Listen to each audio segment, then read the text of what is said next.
ಎಲ್ರಿಗೂ ನಮಸ್ಕಾರ. ನಮ್ಮ ಅಡುಗೆ ಚಾನೆಲ್ಗೆ ಸ್ವಾಗತ. ಇವತ್ತಿನ ಸ್ಪೆಷಲ್ಲು ದೋಸೆ ಹಿಟ್ಟೇನಾದರೂ ಜಾಸ್ತಿ ಉಳಿದು ಸ್ವಲ್ಪ ಜಾಸ್ತಿನೇ ಹುಳಿ ಬಂದಿದ್ದಾಗ ಈ ರೆಸಿಪಿನ ಟ್ರೈ ಮಾಡ್ಬೋದು.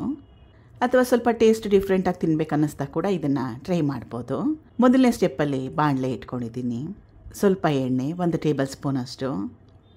ಇದು ಸಾಸಿವೆ ಮತ್ತು ಜೀರಿಗೆ ಎರಡೂ ಸಣ್ಣ ಚಮಚದಲ್ಲಿ ತಲಾ 1 ಚಮಚದಷ್ಟು. ಇದು ಸಣ್ಣದಾಗಿ ಕಟ್ ಮಾಡಿ ಇಟ್ಕೊಂಡಿರೋ ಮೆಂತ್ಯ ಸೊಪ್ಪು ಸುಮಾರು 2 ರಿಂದ 3 ಹಿಡಿಯಷ್ಟು. ಮೆಂತ್ಯ ಸೊಪ್ಪು ಕಹಿ ಇರುತ್ತೆ, ಇಷ್ಟ ಇಲ್ಲ ಅಂತ ಅನ್ಸಿದ್ರೆ ಇದಕ್ಕೆ ಬದಲಾಗಿ ಪಾಲಕ್ ಸೊಪ್ಪು, ಬಸಳೆ ಸೊಪ್ಪು ಅಥವಾ ನಿಮಗೆ ಯಾವ ಸೊಪ್ಪು ಇಷ್ಟ ಆ ಸೊಪ್ಪನ್ನ ಉಪಯೋಗ ಮಾಡ್ಬೋದು. ಯಾವುದೂ ಇಲ್ಲ ಅಂದರೆ ಕೊತ್ತಂಬರಿ ಸೊಪ್ಪು ಕ್ವಾಂಟಿಟಿನೇ ಕೂಡ ಜಾಸ್ತಿ ಮಾಡ್ಕೋಬೋದು. ಸಣ್ಣದಾಗಿ ಕಟ್ ಮಾಡಿ ಇಟ್ಕೊಂಡಿರೋ ಹಸಿರು ಮೆಣಸಿನ್ಕಾಯಿ ಈಗ ಗ್ಯಾಸ್ ಸ್ಟವ್ನ ಮೀಡಿಯಂ ಫ್ಲೇಮ್ನಲ್ಲಿ ಇಟ್ಕೊಂಡು ಸುಮಾರು 3 ರಿಂದ 4 ನಿಮಿಷ ಬೇಯಿಸ್ಕೋಬೇಕು. ಸೊಪ್ಪು ಬೇಗ ಬೆಂದೋಗುತ್ತೆ. ಇಷ್ಟು ಟೈಮ್ ಬೇಯಿಸ್ಕೊಂಡ್ರೆ ಸಾಕಾಗುತ್ತೆ. ಸುಮಾರು 3 ರಿಂದ 4 ನಿಮಿಷ ಆದಮೇಲೆ ಮೆಂತ್ಯ ಸೊಪ್ಪು ಚೆನ್ನಾಗಿ ಬೆಂದಿದೆ, ಮೆತ್ತಗಾಗಿದೆ. ಇಷ್ಟ ಇದ್ದರೆ ಇದ್ರ ಜೊತೆಗೆ ಈರುಳ್ಳಿ, ಸಣ್ಣದಾಗಿ ಕಟ್ ಮಾಡಿ ಇಟ್ಕೊಂಡಿರೋ ಈರುಳ್ಳಿ, ಟೊಮೆಟೊನ ಕೂಡ ಉಪಯೋಗ ಮಾಡ್ಬೋದು.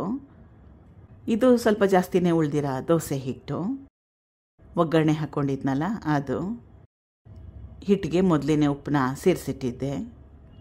ಸ್ವಲ್ಪ ಸಕ್ಕರೆ ಹಾಕ್ಕೊಳ್ಳೋದ್ರಿಂದ ಮೆಂತ್ಯ ಸೊಪ್ಪು ಕಹಿ ಇರುತ್ತೆ. ಆಮೇಲೆ ದೋಸೆ ಹಿಟ್ಟು ಕೂಡ ಸ್ವಲ್ಪ ಹುಳಿ ಬಂದಿದ್ರೆ ಎರಡೂ ರುಚಿ ಬ್ಯಾಲೆನ್ಸ್ ಆಗುತ್ತೆ. ಚೆನ್ನಾಗಿ ಕಲಿಸ್ಕೋಬೇಕು. ಇಂಚಿನ ಮೊದಲೇ ಕಾಯಕ್ಕೆ ಇಟ್ಕೊಂಡಿದ್ದೆ.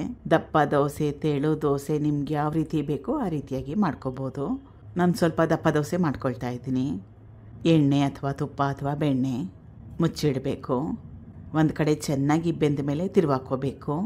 ಎರಡೂ ಕಡೆನೂ ಚೆನ್ನಾಗಿ ಬೇಯಿಸ್ಕೋಬೇಕು.